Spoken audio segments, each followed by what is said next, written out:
안녕하세요. 오픈넷입니다. 지난 영상에서 인터넷에서 접속료를 제외하면 정보 전달은 무료라고 설명드렸는데요. 영상 말미에 한국은 발신자가 정보 전달에 대해서 돈을 내도록 하면서 인터넷 접속료가 매우 높아졌다고 말씀드렸습니다. 한국에서는 정보 전달에 대해 비용을 받으려는 시도는 이것 말고도 더 있습니다. 망 이용료, 제로 레이팅, 네트워크 슬라이싱, 차례대로 설명드리겠습니다. 우선 우리가 낸 인터넷 접속료가 어떻게 이용되는지 설명드리겠습니다. 망사업자는 각종 기업과 개인에게 인터넷에 접속시켜준다고 하면서 접속료를 받습니다. 여기서 인터넷에 접속시켜준다는 것은 전 세계의 모든 컴퓨터와의 소통을 가능하게 해준다는 것입니다.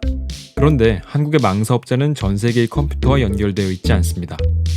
직접 연결을 하려면 비용이 너무 많이 드니 상위 망사업자들을 통해서 소통해야 하죠. 즉 우리가 망사업자에게 돈을 내듯 망사업자도 자신보다 더 전 세계와의 컴퓨터들과 연결이 더 잘 되어 있는 망사업자, 즉 상위 망사업자에게 돈을 내고 접속을 해야 합니다.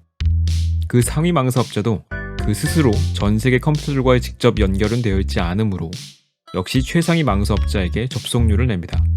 이렇게 해서 우리의 망사업자는 전 세계 컴퓨터와 직접 연결하지 않고도 모두와의 소통을 중개해준다는 약속을 지킬 수 있게 됩니다. 자, 그럼 우리나라 사람들이 해외의 페이스북, 유튜브, 넷플릭스를 많이 이용하면 어떻게 될까요? 우리나라 망사업자들이 상위 망사업자와의 접속 용량을 늘려야 될 겁니다. 즉 한국 망사업자는 상위 망사업자와의 접속에 있어서 더 큰 파이프를 써야 하고 그만큼 더 많은 돈을 내야 합니다. 그런데 이것을 피할 수 있는 방법이 하나 있습니다. 바로 캐시 서버인데요. 바로 컨텐츠의 복사본을 근처에 놓는 것입니다. 그러면 컨텐츠가 먼 곳에서 오지 않고 가까운 곳에 오니까 지역 망사업자가 상위 망사업자와의 접속 용량을 늘리지 않아도 될 겁니다. 덤으로 속도도 빠르겠죠. 넷플릭스가 전 세계에 수백 개 캐시 서버를 설치해 둔 이유입니다.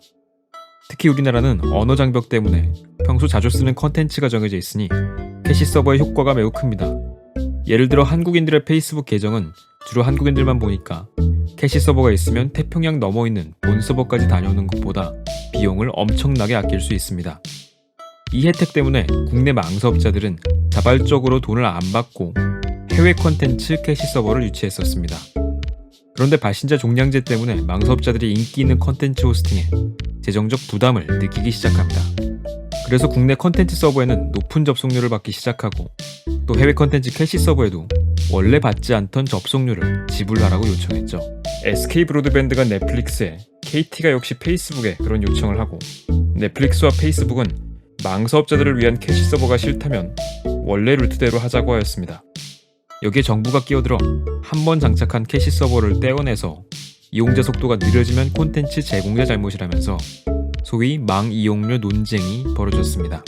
망 사업자들은 국내 콘텐츠 제공자들로부터 받는 인터넷 접속료를 망 이용료라고 부르며 해외 콘텐츠 캐시 서버도 망 이용료를 내라고 합니다.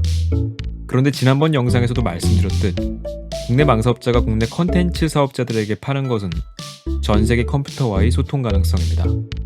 해외 콘텐츠 사업자들의 캐시 서버를 설치해 얻는 것은 국내 컴퓨터들과의 소통 가능성 뿐입니다. 서로 다른 것이죠. 자, 한번 상황을 정리해 봅시다. 해외 기업 입장에서는 웹사이트 하나를 만들었더니 한국의 망사업자가 자국민들에게 저 웹사이트를 포함해 온갖 웹사이트를 이용할 수 있게 해주겠다며 인터넷을 판매했습니다. 그런데 속도는 느리고 또 국내 망사업자는 상위 망사업자에게 접속료를 많이 내야 합니다. 이를 해결할 책임은 과연 해외 웹사이트에 있을까요? 만약 그렇다면 같은 논리로 BTS 블로그의 국내 서버에 전 세계 수많은 사람들이 접속했을 때 세계 각 지역의 망사업자들이 자신의 고객들에게 BTS 컨텐츠를 전달하는 비용이나 책임을 BTS에게 요구할 수도 있습니다. 결국 해외 망사업자들의 고객들에게 정보를 원활하게 전달하기 위해 자신이 접속도 하고 있지 않은 그 망사업자들에게 돈을 내야 한다면 인터넷의 정보혁명이 깨집니다. 이것 말고도 망사업자들은 소위 제로 레이팅과 네트워크 슬라이싱을 이유로 망 이용료를 요구합니다.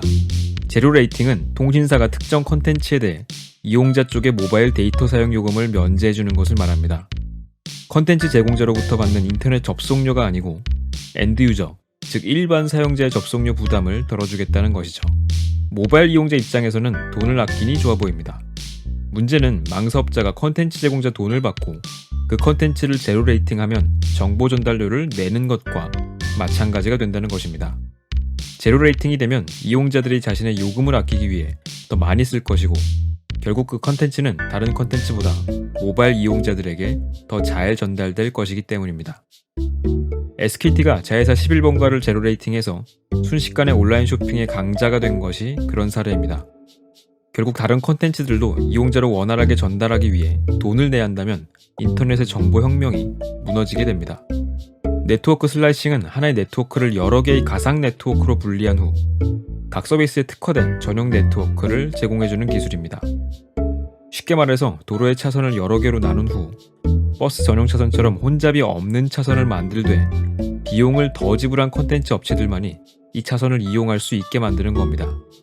네트워크 슬라이싱은 5G가 등장하며 그 엄청난 속도를 전부 다 일반에게 공개하지 말고 일부는 자율주행이나 원격 수술과 같은 고급 서비스 전용으로 이용해보자는 차원에서 논의가 시작되었습니다.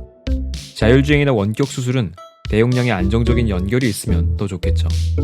하지만 결국 비용을 더 많이 지불했다고 해서 특혜를 주면 조건 없이 평등하게 옆으로 전달하기로 한 원칙이 깨지면서 돈을 받아야만 정보 전달이 이루어질 수 있습니다.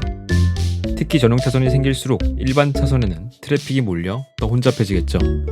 카카오톡과 같은 일반 앱이 재난 상황에서 힘을 발휘하는 것을 보면 꼭 일반 앱이 전용 앱보다 느려지는 게 정당하다고 볼 수도 없습니다. 역시 원활한 정보 전달을 위해 돈을 내야 한다면 또다시 인터넷의 정보 혁명은 위협받습니다. 오늘 영상에서는 인터넷의 정보 전달료를 받으려는 여러 시도들을 살펴보았습니다.